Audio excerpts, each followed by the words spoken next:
आप की अदालतमध्ये जगदीश टाइटलर यांच्यावर आरोप आहे की आपल्या अवस्थेसाठी ते मीडियाला दोषी मानतात.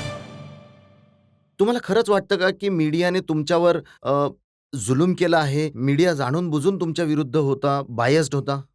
असं होतं की मीडियाला हक्क असतो की जेव्हा निगेटिव्ह गोष्ट येते पब्लिकला सांगणं.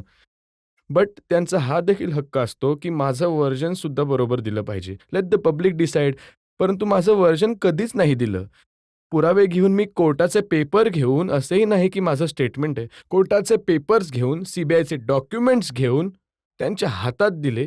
परंतु त्यानंतर सुद्धा माझं म्हणणं लिहिलं गेलं नाही आणि ना माझं म्हणणं सांगितलं गेलं. तर काय म्हणलं पाहिजे? जेव्हाही माझी दाखवतात बातमी, बरोबर 84 जळणारी घरं, मरणारी माणसं सुद्धा बरोबर दाखवतात. आता ज्या माणसाने 29 वर्षांपूर्वी, नाही 25 वर्षांपूर्वी, जो मुलगा 3 वर्षांचा इथे 28 वर्षांचा आहे. 18 वर्षांनंतर बघा, कमीत कमी 2 नवीन जनरेशन जन्माला आली, ज्यांनी 84 पाहिलं नाही. मला काय करून टाकलं, की त्या जनरेशनच्या समोर एक क्रिमिनल उभा केला, ज्यांनी ऐकलं सुद्धा नसेल नाव. माझ्या मुलीने एक दिवस मला विचारलं एवढं ऐकून, की लास्ट टाईम दाखवलं, की "बाबा खरंच तुम्ही इतकी माणसं मारली आहेत का?" यू कॅन इमॅजिन जर माझी मुलगी मला विचारत आहे, तर यांची मुलं काय विचारत असतील? आणि जे रोज दाखवतात, जितकेही मी 3-4 चॅनलचे नाव नाही घेत, किती वाईट दाखवतात, किती वाईट दाखवतात, की मी म्हणतो, खोटं माझ्यासमोर आत्ताच करून दाखवा. असं दाखवा, मी तर म्हणतो, की what happened was the worst thing. ह्युमॅनिटीमध्ये अशा गोष्टी मला वाटते हिटलरने केल्या असतील त्यावेळी आणि इथे मोदीच्या काळात तिथे गुजरातमध्ये झाल्या असतील. तुम्ही मला अटॅच करता? या माणसांना करा ज्यांनी ॲक्च्युअली केलंय. It's a very strange thing anyway I have to suffer. एक रेषा असते, नशीब असते, नशिबाला एक्सेप्ट करा. याच प्रकारे लाईफ यालाच म्हणतात. आणखी काय? बरेच लोक असं म्हणाले की जर प्रेस कॉन्फरन्समध्ये त्या पत्रकाराने बूट फेकला नसता चिदंबरमवर, तर कदाचित ही गोष्ट एवढी वाढली नसती. एकदम बरोबर आहे ही गोष्ट. हे तर मी तर म्हणतो याची सीबीआयने इन्क्वायरी केली पाहिजे.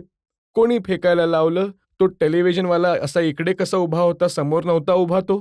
त्याने बुटाचा फोटो घेतला. बाकी television there are 31 television electronics. एकानेही फोटो नाही काढला, केवळ त्यानेच काढला. तो 15 मिनिटात नंतर सीडी बनवून सगळ्यांना वाटतोय तो. कोणाचे फोन आले? त्याचा फोन तपासा जाऊन तुम्ही. कोण फोन करतो? कोण पैसे देतो त्याला? कोणी करायला लावलं त्याला? आणि मग चिदंबरमला का नाही मारलं त्याने? तो मारतो साईडला. जॉर्ज बुशला लागलं होतं, त्याच्या तोंडावर येऊन लागलं होतं. प्रेसिडेंट ऑफ कोरियाला लागलं होतं, त्याच्या तोंडावर येऊन लागलं होतं. हा उचलून साईडला फेकतो आणि बूट आधीच काढून ठेवतो तो आणि टेलिव्हिजनवाला कव्हर करतो त्याच्या बुटांना आधी आणि त्याच्याच कॅमेऱ्यासमोर बूट तिकडे जातो. Why not there are 19 electronics medias were there. एकाने सुद्धा फोटो नाही काढला, त्यानेच काढला. माहित नाही काही 300 वर्षांमध्ये मला तर नाव सुद्धा माहित नव्हतं. मी विचारलं मालक कोण आहे त्याचा? कोणी करायला लावलं? यामध्ये सुद्धा खूप मोठा कट निघेल काँग्रेस पार्टींच्या विरुद्ध. तुम्हाला यामध्ये सुद्धा कट वाटतोय का नक्कीच की कट आहे. नाहीतर तो बूट काढून आधीच खाली ठेवतो. अच्छा असं ऐकलं की बीट सुद्धा नव्हती त्याची. It's nothing is not a beat. तो रिपोर्टर आहे but he is a reporter for some other thing not on AICC. तुम्हाला सुद्धा माहिती आहे जर्नलिस्ट आहात आपण. प्रत्येक एआयसीसीला डेलिगेटेड पॉवर असते. Certain people will go to the AICC. He was not even हे मी तुम्हाला नक्कीच सांगू शकतो की मीडियामध्ये कुठल्याही संपादकांनी अशा ऍक्टला अप्रूव्ह नाही केला आणि हे अत्यंत चुकीचं मानतात. ते एकदम हे तुम्ही आम्ही बरोबर बोललात. चुकीचंच मानतो. प्रेस कॉन्फरन्समध्ये कोणी पत्रकाराने कोणावरही बूट फेकावं हे अत्यंत चुकीचं आहे. पण याच्या मागे हा काहीतरी कट आहे हे आम्ही पहिल्यांदाच ऐकतोय.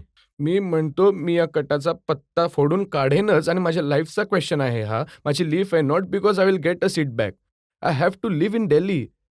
I have got a family. I have got thousands of boys, girls studying in my school. Can you imagine the impression they will create? साधारणतः तर असं करतात की जर तुम्हाला तिकीट नाही मिळालं तर तुमच्या वाईफला तिकीट देतात, मुलाला तिकीट देतात. तर अशी काही ऑफर नाही आली तुम्हाला? तर तो काँग्रेस वर्कर काय करेल जर मी फॅमिलीलाच घेऊन दिले तर? तर काँग्रेस वर्कर काय करेल जो आपला जीव देतो पार्टीला? मी अशा प्रकारचा माणूस आहे माहिती आहे तुम्हाला?